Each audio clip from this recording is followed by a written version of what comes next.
cooking up some grilled ham and cheese on flatbread, and tortilla soup, all in my new Lodge stuff. I'm so excited to get to use it finally. Oh, I'm so excited.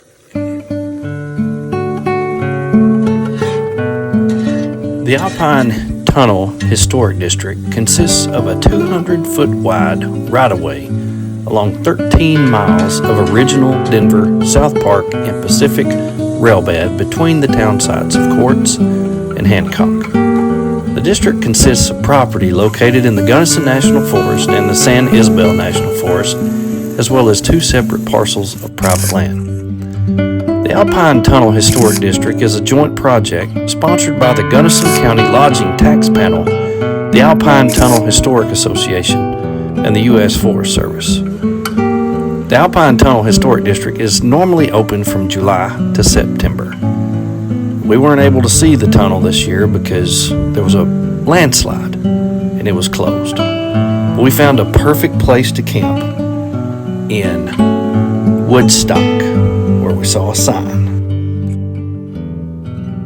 On March 10th, 1884, the 200 residents of the Gunnison County settlement of Woodstock, and no warning was about to hit them. A Denver, South Park, and Pacific train had just pulled away from the Woodstock station when a massive avalanche began moving down the mountain above them. The cloud of snow and debris buried the settlement, killing 13 people. A sign that sits on the site where Woodstock once stood tells the story of the Gunnison County settlement. Woodstock was founded in 1881 on one of the few flat spots between Alpine Station and Quartz. It had the typical small western town amenities, including a restaurant, hotel, and saloon.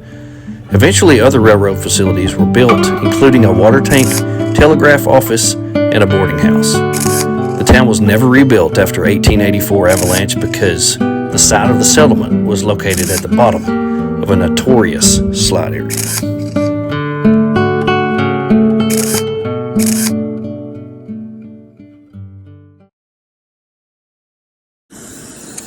Here's a quick look at my rear setup, kitchen setup. Got just a regular Coleman 2-burner. I've had for a little while. It was actually a gift from a friend. I didn't think I'd ever use it, but I actually like it. Got green bottles. I also got 5-pound that I carry with me everywhere right there. I also got an extra 20-pound. I like carrying the 20-pound on these long trips. I'm gonna be gone for 2 weeks this time, in case I have to do an exchange. Not everybody will fill them, but you can do an exchange. And just about every place that you go to has green bottles out here. I got my coffee going, half grill. And it's the first time I've used a bacon smasher, and so I'm eager to see what flat bacon tastes like. Got my running water right here that I made. This is my food. I've just put extra stuff under my food, my fridge. Over here I've got my Dutch oven. I got a little extra space over here for my Dutch oven, and also my shower tent.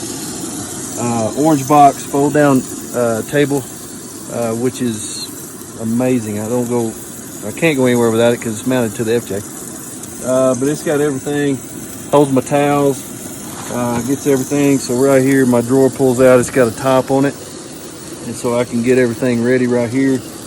Put everything right here when I get it out of my fridge. A little GSI hanging for my silverware, Lucy lights, toilet paper, paper towels hanging all the time.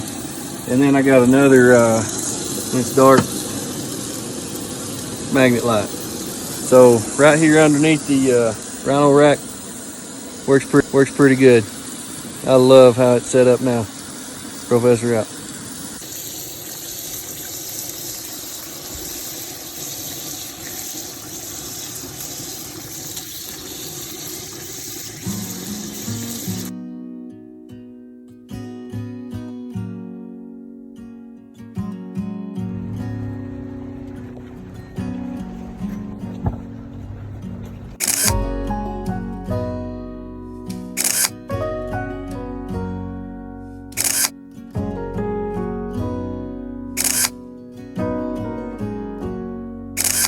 Cumberland Pass, not to be confused with Appalachia's Cumberland Gap, is an ultra-high mountain pass nestled deep within the center of the Rockies. It connects the old mining towns of Pitkin and Tin Cup, Colorado. In some circles, the Cumberland Pass is widely accepted as the highest standard passenger vehicle road in the United States at 12,034 feet. The stunning byway is located in the Sawatch Range of the Rocky Mountains within the Gunnison National Forest. To summit and traverse Cumberland Pass, motors can take Forest Road 765 between the towns of Tin Cup and Pitkin.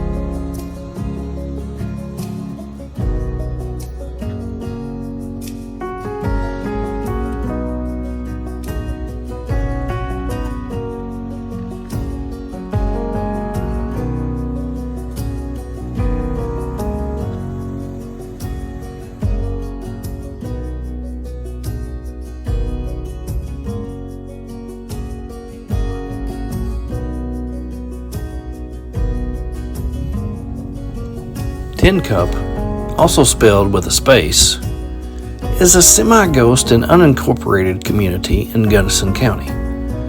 There are only a handful of year-round locals, along with some summer-only residents.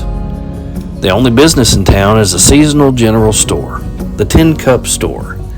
It caters to the summer recreational crowd with basic supplies for camping, fishing, food, and drinks. There are many historic businesses in town, all privately owned, some still in use. The town lies at 10,157 feet.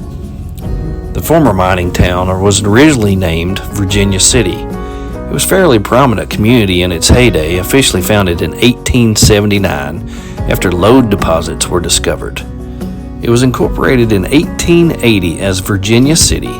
However, there were already two towns by that name, one in Montana and the other in Nevada. To avoid confusion, it was reincorporated as Tin Cup in 1882. Now, if you take a visit out to Tin Cup, you want to take a right and head east or north. Not really sure which direction it is, but head out to Mirror Lake. You will love it out there. It's beautiful. Nice little campground, too.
At the end of this forest road, you'll find Taylor Reservoir, a beautiful body of water that sits among the mountains.